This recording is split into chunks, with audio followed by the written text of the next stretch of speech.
شروع کرتا ہوں اللہ کے نام سے جو بڑا مہربان نہایت رحم والا ہے اور دلوں کے بھید خوب جانتا ہے۔ ناظرین، اس وقت پوری دنیا بالخصوص ہماری سوسائٹی کے اندر ایک بڑی بحث رہتی ہے۔ اکثر اس کے اوپر لمبے لمبے بحث و مباحثے ہوتے ہیں، تقاریر ہوتی ہیں کہ کون سی چیزیں حلال ہیں اور کون سی چیزیں حرام ہیں۔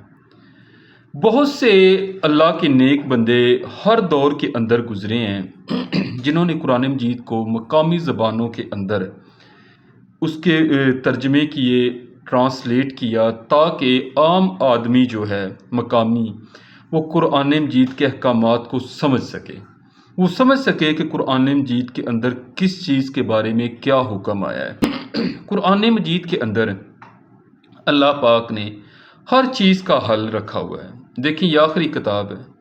آقا صلی اللہ علیہ وسلم جس طرح آخری نبی ہیں، اسی طرح قرآن مجید ہدایت کی، شریعت کی، احکام کی آخری کتاب ہے۔ تو اس کے اندر کوئی بھی چیز ایسی چھوڑی نہیں گئی جو انسان کی رہنمائی کے لیے درکار ہو۔ اب اس کے اندر علامہ اقبال رحمۃ اللہ علیہ کا ایک بڑا خوبصورت شعر ہے جو قرآن مجید کی ہماری زندگیوں کے اندر اہمیت کو اجاگر کرتا ہے۔ علامہ اقبال رحمۃ اللہ علیہ نے فرمایا تھا کہ قرآن میں ہو غوطہ زن اے مرد مسلمان، اللہ کرے تجھ کو عطا جدت کردار۔ اب جدت جو ہے یہ بھی قرآن مجید سے ہی منسوب ہے۔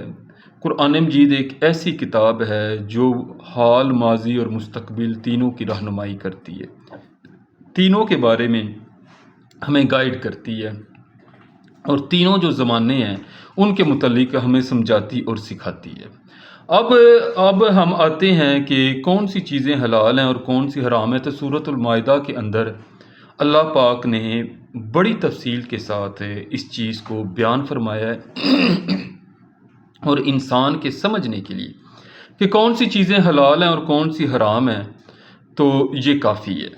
اب سورۃ المائدہ کی جو آیت نمبر 3 کا ترجمہ آپ کے سامنے پیش کرتے ہیں کہ اللہ پاک نے فرمایا، تم پر مرا ہوا جانور اور بہتا ہوا لہو اور سور کا گوشت اور جس چیز پر اللہ کے سوا کسی کا نام پکارا جائے، اور جو جانور گلا گھٹ کر مر جائے، اور جو چوٹ لگ کر مر جائے، اور جو گر کر مر جائے، اور جو سینگ لگ کر مر جائیں، یہ سب حرام ہے، اور وہ جانور جس کو درندے پھاڑ کر کھا جائیں۔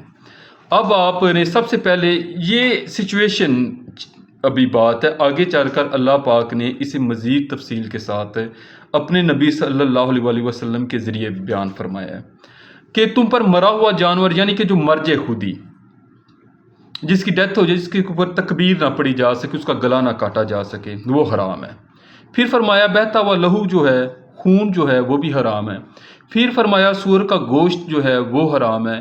پھر اللہ پاک نے فرمایا کہ جس چیز کے اوپر اللہ کے سوا کسی اور کا، یعنی کہ غیر اللہ کا نام پکارا جائے، وہ بھی حرام ہے۔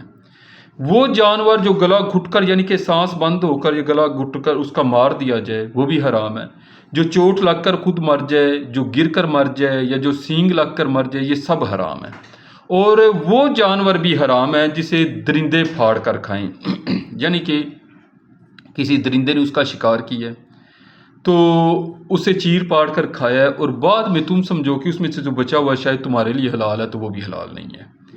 اب آگے اللہ پاک نے فرمایا مگر جس کو تم مرنے سے پہلے ذبح کر لو، اور وہ جانور بھی جو غیر اللہ کے آستانے پر ذبح کیا جائے، اور یہ بھی کہ پاسوں سے قسمت معلوم کرو، یہ سب گناہ کے کام ہیں۔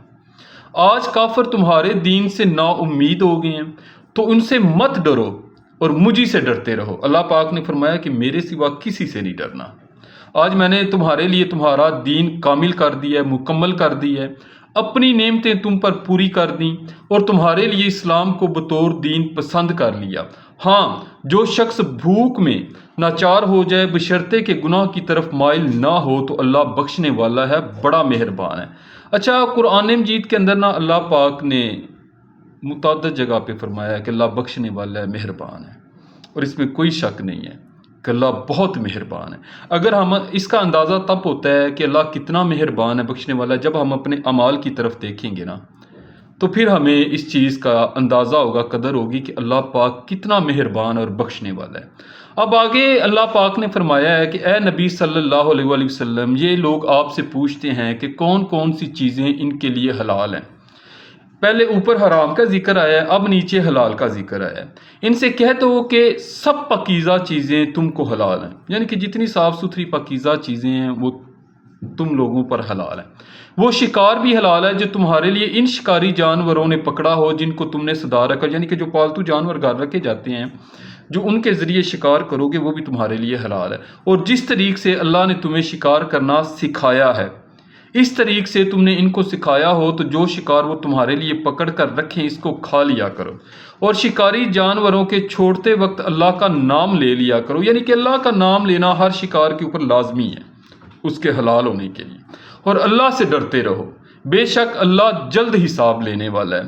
پھر اللہ پاک نے آگے فرمایا ہے کہ آیت نمبر 5 کے اندر آج تمہارے لیے سب پاکیزہ چیزیں حلال کر دی گئیں، اہل کتاب کا کھانا بھی تم کو حلال ہے، یعنی کہ یہودی اور جو عیسائی ہیں یہ اہل کتاب ہیں۔ اللہ پاک نے فرمایا کہ اہل کتاب کا کھانا بھی تم کو حلال ہے اور تمہارا کھانا ان کو حلال ہے۔